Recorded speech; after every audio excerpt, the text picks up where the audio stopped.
देखिए ये आपका हम इससे पहले जो है ये भौतिकी पढ़ा रहे हैं क्लास 10 का अध्याय 2 पढ़ा रहे हैं, प्रकाश का अपवर्तन पढ़ा रहे हैं हम। इसमें लेक्चर 2 जो है हम 1 और 2 अपलोड कर चुके हैं। ये मेरा लेक्चर 3 है।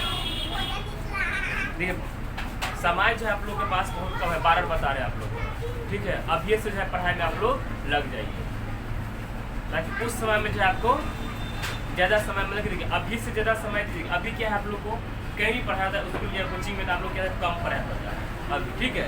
शायद अभी क्या है करने का मतलब कि अभी होमवर्क आप लोग को कम मिलता है क्योंकि अभी पढ़ाई भी इनिशियली है। शुरू से ही क्या कीजिए उसको बढ़िया से उसको तैयारी कीजिए आप स्टार्टिंग से। ये सोचिए चलो आज में पढ़ाई करते हैं कल जा कर लेंगे तो क्या धीरे धीरे क्या और बोझ बन जाएगा आपको। अब ये से धीरे धीरे तैयारी कीजिएगा तो वहाँ क्या होगा आसान होगा आपको यार तैयारी करने की, ठीक है।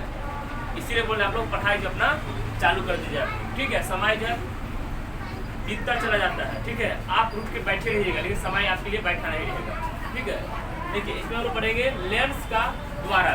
लेंस का द्वारा किसको बोलते हैं? गेट को ही ना बोला जाता है, क्या गेट को ही ना बोला जाता है। जैसे देखिए तो ये एक वृत्त है मान कर चलिए, ठीक है। तो देखिए यहाँ इसका गेट कितना हो गया? इतना गेट हो गया ना, इसका हो गया ना। मतलब क्या ये क्या होगा? व्यास हो गया, देखिए व्यास हुआ ना। एक्चुअली क्या हुआ कि अवतल लेंस की जो वृत्तीय परिधि के क्या है, अवतल लेंस के वृत्तीय परिधि के व्यास, ये क्या आपका व्यास है ना, इसी व्यास को हम लोग क्या बोलते हैं? द्वारा कहते हैं। आए बात समझ में? इसको क्या बोलते हैं हम लोग? द्वारा कहते हैं। अब यहाँ पे क्वेश्चन है कि उत्तल लेंस को अभी सारी लेंस क्यों कहते हैं? उत्तल लेंस को अभी सारी लेंस क्यों कहते हैं? अभी मतलब क्या होता है? आना। हम अभी सारी किरण पुंज पता है आप लोग को कि जब प्रकाश किरण अलग अलग दिशा से आकर के एक बिंदु पर मिल जाती है तो क्या बोलते हैं हम लोग? अभी सारी किरण पुंज बोलते हैं। अब सारी किरण पुंज किसको बोलते हैं? इसका उल्टा, एक बिंदु से क्या होता है? चारों दिशा को फैल जाता है, इसको क्या बोलते हैं हम लोग? अब सारी किरण पुंज कहते हैं। समझ गए? यहाँ पे क्या लिखे कि इसमें हम लोग क्या करेंगे? इसको प्रयोग में दिखाएंगे। दो प्रिज्म ले लेंगे, दो प्रिज्म क्या करेंगे? उसके आधार से अटैच करेंगे, मतलब एक प्रिज्म के आधार को दूसरे प्रिज्म के आधार से अटैच कर देंगे। समझ रहे हैं? उसके बाद क्या है? प्रकाश किरण डालेंगे इसमें। समझ गए? क्या होता है ये प्रकाश किरण? प्रिज्म से टकरा करके क्या होता है? वो आधार की तरफ मुड़ जाता है। देखिए यहाँ पे टचिंग पॉइंट हुआ ना, दो अलग अलग प्रकाश किरण है, एक बिंदु पर आकर के मिल गया, इसी इसका नाम क्या रह गया? अभिसारिक। आज क्लियर समझ में? वही लिखा है यहाँ पे। उत्तल लेंस को अभिसारी लेंस इसीलिए कहा जाता है क्योंकि उसमें प्रकाश की किरणें एक बिंदु पर अभिसरित हो जाती है, मतलब कि एक बिंदु पर आकर के वो मिल जाती है, इसीलिए इसको क्या बोलते हैं? अभिसारी लेंस बोलते हैं। यहाँ पे बात है अवतल लेंस को अभिसारी लेंस क्यों कहते हैं? अपसारी लेंस क्यों कहते हैं? अवतल लेंस को अपसारी लेंस क्यों कहते हैं? क्योंकि जब प्रकाश हम इसमें क्या होता है कि प्रकाश किरण क्या होता है? किसी भी प्रिज्म से टकराता है ना, तो टकराने के बाद क्या होता है? वो अपसरित हो जाती है। क्या होता है? उसमें गुण है, क्या होता है? अपसरित मतलब वो दूर भाग जाता है आधार से, इसीलिए इसको क्या बोलते हैं लोग? अपसरित अपसारी लेंस कहते हैं। अवतल लेंस को कहने का मतलब है यहाँ पे बता दें, ये आप लोग शायद लिख लिए होंगे, लिख लीजिए।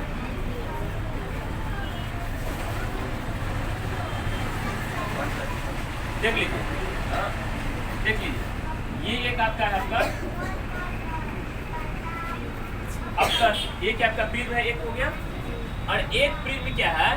दूसरे प्रिज्म से क्या करना है? एक प्रिज्म के आधार को दूसरे प्रिज्म के आधार से अटैच कर देना है। ये आधार है, ये क्या है? एक प्रिज्म ये हो गया और एक प्रिज्म आपका ये हो गया। हम क्या करेंगे? एक प्रकाश की किरण डालेंगे और इसमें भी एक प्रकाश की किरण, ये क्या आपका आधार है ना, ये आधार। अब क्या होता है? ये यहाँ से क्या होता है? इधर की तरफ घूम जाता है। समझ रहे हैं? ये क्या होता है? इधर की तरफ घूम जाता है। मतलब एक जगह जब प्रकाश किरण जहाँ प्रिज्म से टकराती है ना, क्या होता है? वो दूर भाग किससे? आधार से दूर भाग जाता है, ठीक है। ये लगभग कहाँ मिलना चाहिए? इसको यहाँ पे आना चाहिए। अगर मिलता यहाँ से रिटर्न होता तो इधर आता। ये क्या है? ये हो गया, ये वाला डॉट डॉट वाला एक है ये क्या आपका F। तो क्या हो गया, इसको मिलना चाहिए लगभग, ये मिलती हुई प्रतीत होती ना, तो वास्तव में थोड़ी मिलती है, ये वास्तव में नहीं मिलती है, लेकिन वही लिखा है। अवतल लेंस को अपसारी लेंस इसीलिए कहा जाता है क्योंकि इसमें प्रकाश की किरणें अपसरण हो जाता है। क्या होता है? अपसरण हो जाता है। किसमें? इसमें। इसके प्रायोगिक प्रदर्शन के लिए दो प्रिज्म को लेकर उसके आधार का एक दूसरे से विपरीत दिशा में रख देते हैं। एक दो प्रिज्म लेते हैं, उसके विपरीत दिशा में, एक ये हो गया, क्या ये है ना, ताकि अवतल लेंस का आकार का बन जाए। क्या बन गया? अवतल लेंस का आकार बन गया। अवतल लेंस में क्या होता है बताइए, इतना लगाइए। अवतल लेंस क्या होता है? अवतल लेंस में पिछला पार्ट क्या होता है? अवतल लेंस में पिछला पार्ट बोलिए क्या होता है? मोटा होता है। पिछला पार्ट पतला होता है। उत्तल लेंस में क्या होता है? इस टाइप का आकार बनता है ना। अवतल लेंस में इस टाइप का आकार बनता है, ये ना। देखिए, अब ताकि अवतल लेंस का आकार का बन जाए, अब इन प्रिज्मों से होकर प्रकाश की किरणें को गुजारा जाता है, तो वह लेंस से अपवर्तन के बाद आधार से दूर भाग जाता है। नहीं भाग गया? अपवर्तन, जब प्रकाश किरण को किसी प्रिज्म से गुजारते हैं तो उसका प्रकाश किरण कहाँ चला जाता है? आधार से दूर भाग जाता है। समझ गए ना? दूर भागने का मतलब क्या है? अपसरित हो गया ये। देखिए अब मतलब खुलना, हम बताए थे प्रकाश की किरण अपसारी किरण पुंज में जब प्रकाश किरण एक बिंदु से क्या होता है? फैल जाता है चार दिशा में, तो क्या बोलते हैं? अपसारी किरण।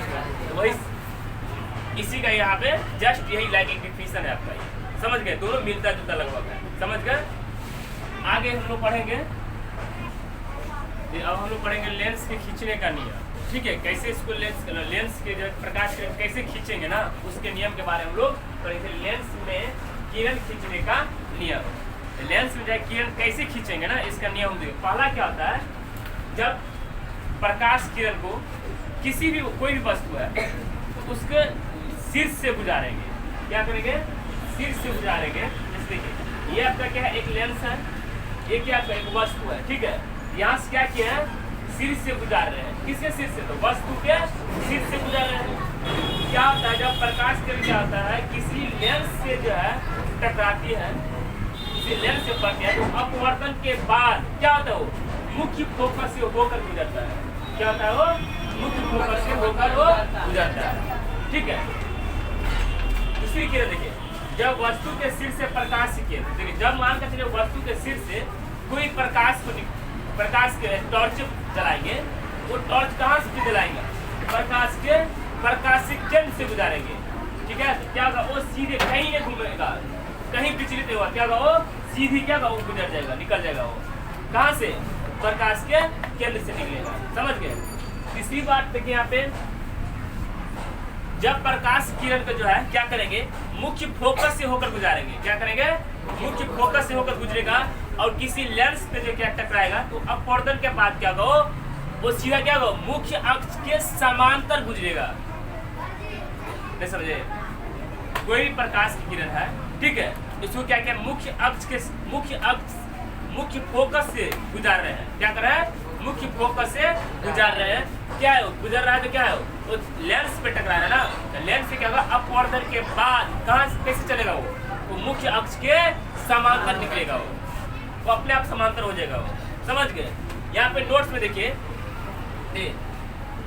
उत्तल लेंस की बात करते हैं कि कौन सा लेंस होगा। देखिए कोई भी लेंस जो है कब कैसे वस्तु से मतलब कि प्रकाश का प्रतिबिंब बनेगा कि छोटा बनेगा, तो किस स्थिति में कौन सा लेंस होगा?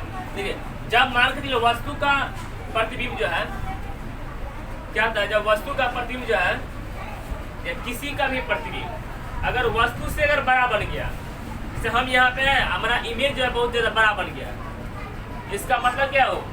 उत्तल लेंस का ये लिखा है, जिस लेंस में वस्तु का बना प्रतिबिंब वस्तु की अपेक्षा बड़ा होता है। क्या है? वस्तु की अपेक्षा बड़ा होता है, इसको हम लोग क्या बोलेंगे? उत्तल लेंस। इसका ठीक उल्टा यहाँ पे जब वस्तु से क्या होगा वो छोटा होगा, क्या होगा वस्तु से, जैसे कि ये है ये और ये इतना बड़ा है ना, ये इतना छोटा दिखाई देगा, इसका मतलब क्या है वो अवतल लेंस है। वही लिखा है यहाँ पे, जिस लेंस में वस्तु का बना प्रतिबिंब वस्तु के अपेक्षा छोटा या काल्पनिक तथा सीधा बनता है उसको क्या बोलते हैं हम लोग, अवतल लेंस कहते हैं। आया बात समझ में। उसके बाद हम लोग जो है तीसरा पॉइंट एक लोग पढ़ेंगे यहाँ पे, उसमें जिस लेंस में वस्तु का जो बना प्रतिबिंब जो है वस्तु के आकार का समान होगा, मतलब जितना बड़ा वस्तु का उतना बड़ा क्या प्रतिबिंब होगा। समझ रहे बात क्या है, जितना बड़ा वस्तु होगा उतना बड़ा क्या होगा प्रतिबिंब होगा। इसका मतलब क्या, ये कांच का प्लेट है, ये समझ गए। कांच का प्लेट में क्या होता है, जितना बड़ा वस्तु दिखाई देता है उतना बड़ा क्या होता है आकार भी दिखाई देता है आपको। जितना बड़ा वस्तु रहता है उतना बड़ा क्या रहता है आपका आकार भी आपको दिखाई देगा। उसको हम क्या कहेंगे, कांच का ये प्लेट। ये ऑब्जेक्टिव के पॉइंट ऑफ व्यू से सही है, समझ रहे, किसके पॉइंट ऑफ व्यू से है, ऑब्जेक्टिव के पॉइंट ऑफ व्यू से है। इसका फोर्थ नंबर देखिए, जो उत्तल लेंस में क्या होता है, वस्तु की दूरी ऋणात्मक होता है और फोकस दूरी और प्रतिबिंब की दूरी क्या होता है आपका धनात्मक। यहाँ पर शॉर्ट में लिखिए U माइनस में होगा, F प्लस में होगा और V आपका क्या होगा प्लस में होगा। समझ गए। यहाँ पर अवतल लेंस में क्या होता है, देखिए अवतल दर्पण में क्या था, U V F सब माइनस में था ना, यहाँ पे क्या है आपका निगेटिव है, दोनों क्या है आपका सेम ही है। ठीक है, इस लेक्चर के लिए आज इतना ही है। ठीक है, थैंक यू।